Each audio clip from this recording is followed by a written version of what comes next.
नमस्कार, मैं आस्था, मेरे चैनल वृंदे राखी पर आपका स्वागत है। आज मैं आपको इस वीडियो में हवन के बारे में बताऊंगी कि किस दिन हवन करने से अग्निदेव अत्यंत प्रसन्न होते हैं और भगवान की कृपा से अग्निहोत्र करने से हमें इच्छित फल की प्राप्ति होती है, ऐश्वर्यों की प्राप्ति होती है। तो जो विशेष तिथि है हवन के लिए वह मैं आपको बता रही हूँ। इससे पहले मैं आपको ये बता दूँ कि हम मनुष्यों के जीवन में दुख सुख आना जाना ये सब लगा ही रहता है, क्योंकि हम मनुष्य हैं, हमारे पास बुद्धि है।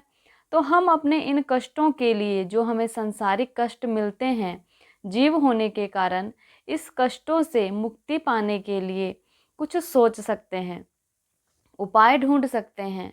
और ये सारे उपाय हमें हमारे ग्रंथों में, हमें हमारे शास्त्रों में मिल जाते हैं। हमारे हिंदू धर्म के ग्रंथों में बहुत सारे ऐसे उपाय हैं और हर एक तिथि, हर एक वार विशेष है। यदि हम इसके बारे में जान लें और इस पर हम जिस प्रकार तिथि और वार को मनाने की विधि बताई गई है, अगर हम थोड़ा सा समय निकालकर उसी विधि अनुसार अगर हम अपनी तिथि और वारों को मनाते हैं, कोई ज़्यादा समय नहीं लगता, तो हमारे बहुत सारे कष्टों का निवारण हो जाता है।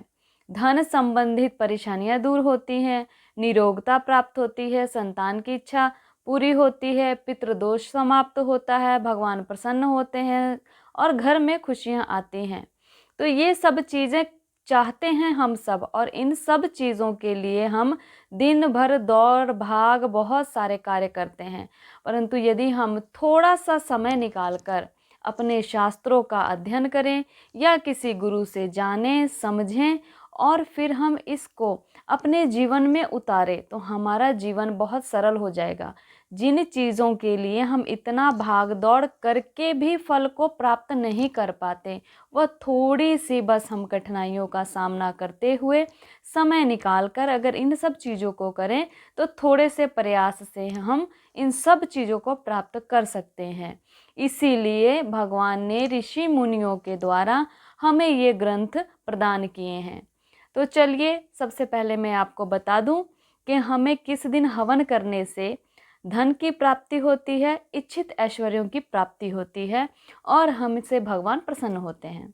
तो बता दूं कि हर महीने, जैसे कि मैं हर बार बताती हूँ, हर महीने 2 पक्ष होते हैं, शुक्ल पक्ष, कृष्ण पक्ष, जो 15-15 दिन के पड़ते हैं। जो प्रतिपदा तिथि होती है, जो पहली तिथि होती है, उसमें हवन करने से, अग्नि देव की पूजा करने से, अग्नि में हवन करने से इच्छित ऐश्वर्यों की प्राप्ति होती है और मन में जो भी इच्छा होती है वह पूर्ण होती है, कार्य सिद्ध होते हैं। इस दिन हवन करने से अग्निदेव अत्यंत प्रसन्न होते हैं। अग्निदेव को प्रसन्न करके हम समस्त देवताओं को प्रसन्न कर सकते हैं अग्निहोत्र के द्वारा।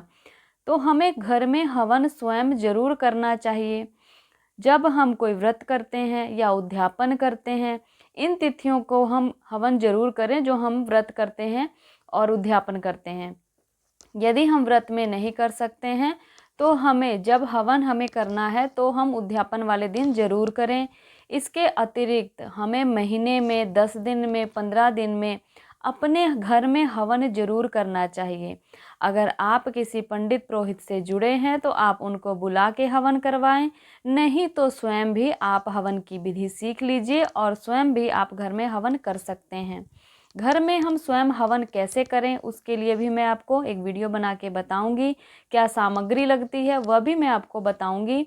तो आप घर में हवन जरूर करिएगा। प्रतिपदा तिथि को हवन करने से बहुत लाभ है। इस दिन हवन का विशेष फल बताया गया है हमारे ग्रंथों में। तो ये बात जो मैं आपको बता रही हूँ, ये विशेष ग्रंथों से ली गई बातें हैं, इसलिए मैं आपको बता रही हूँ ताकि हम अपने जीवन में इन सब कार्यों को करें। थोड़े से प्रयास से ये कार्य सफल होंगे और भगवान की कृपा होगी। हम बहुत सारे कार्य करते हैं, उसमें से एक कार्य ये भी कर लें। तो ये मैंने आपको बताया कि प्रतिपदा तिथि को हवन करने से हमें किस प्रकार अनेकों लाभ हैं और कैसे हवन करना है, क्या सामग्री है, सब मैं आपको इसके बाद अगली वीडियो में ज़रूर बताऊंगी। तो तब तक के लिए नमस्कार। चैनल को सब्सक्राइब करिएगा और बेल आइकन को प्रेस कर लीजिएगा ताकि आने वाली सभी वीडियो आप तक पहुंच सके। धन्यवाद।